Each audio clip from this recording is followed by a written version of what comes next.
ভাবুন তো, আপনি প্রতিদিন নামাজ পড়ছেন, রোজা রাখছেন, আল্লাহকে বিশ্বাসও করছেন, কিন্তু তারপরও যদি অজান্তেই এমন একটি শিরকে জড়িয়ে পড়েন যা সম্পর্কে আপনার কোনো ধারণাই নেই।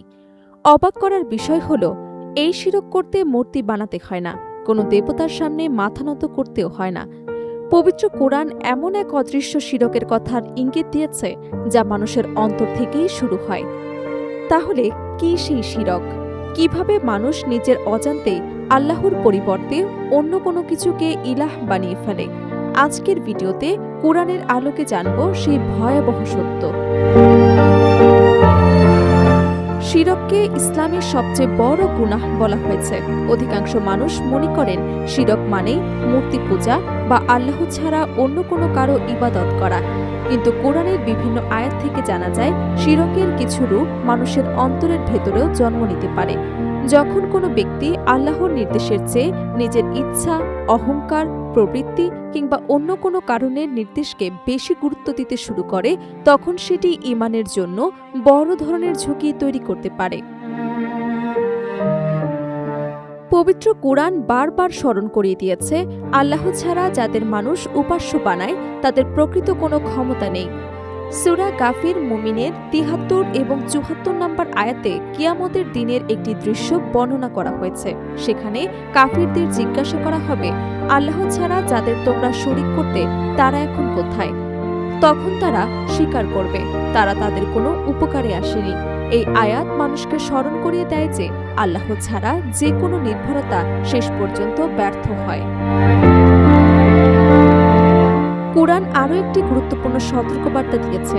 সূরা আল আনআমে বলা হয়েছে, যদি মানুষ আল্লাহর বিধানের পরিবর্তে অন্যায় আহ্বান এবং বিভ্রান্তিকর নির্দেশ অন্ধভাবে অনুসরণ করে তবে তা তাকে বিপদগামী করে তুলতে পারে।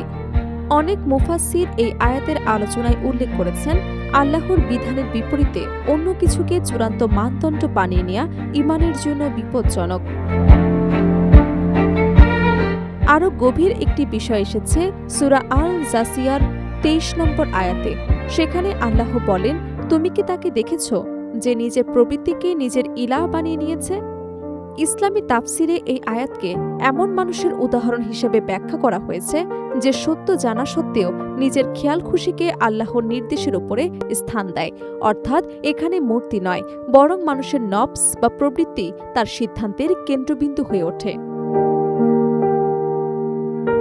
ইসলামী চিন্তাবিদরা বলেন, অহংকার সবসময় উচ্চস্বরে প্রকাশ পায় না।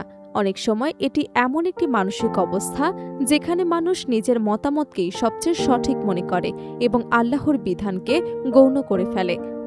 ধীরে ধীরে এই প্রবণতা মানুষকে সত্য থেকে দূরে সরিয়ে দেয়। এ প্রসঙ্গে ইবলিসের ঘটনাও বিশেষভাবে গুরুত্বপূর্ণ। আল্লাহ যখন আদম আলাইহিসসালামকে সম্মান জানিয়ে ফেরেশতাদের সিজদার নির্দেশ দেন, তখন ইবলিস আল্লাহর অস্তিত্ব অস্বীকার করেনি, বরং সে নিজের বিচারকে আল্লাহর আদেশের চেয়ে শ্রেষ্ঠ মনে করেছিল। কুরআনের বর্ণনা অনুযায়ী এই অহংকারই ছিল তার ধ্বংসের মূল কারণ। তাই ইসলামী শিক্ষায় অহংকারকে শুধু একটি নৈতিক দুর্বলতাই নয়, বরং ঈমানের জন্য বড় বিপদ হিসেবেও দেখা হয়। আজকের যুগে মানুষের সামনে শিরকের রূপ সবসময় দৃশ্যমান নাও হতে পারে।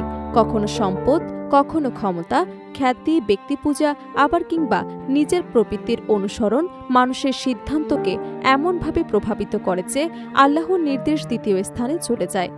তাই আলেমরা সবসময় আত্মসমালোচনা, তাওবা এবং কুরআন সুন্নাহর আলোকে নিজের জীবন পরিচালনার উপর গুরুত্ব আরোপ করেন।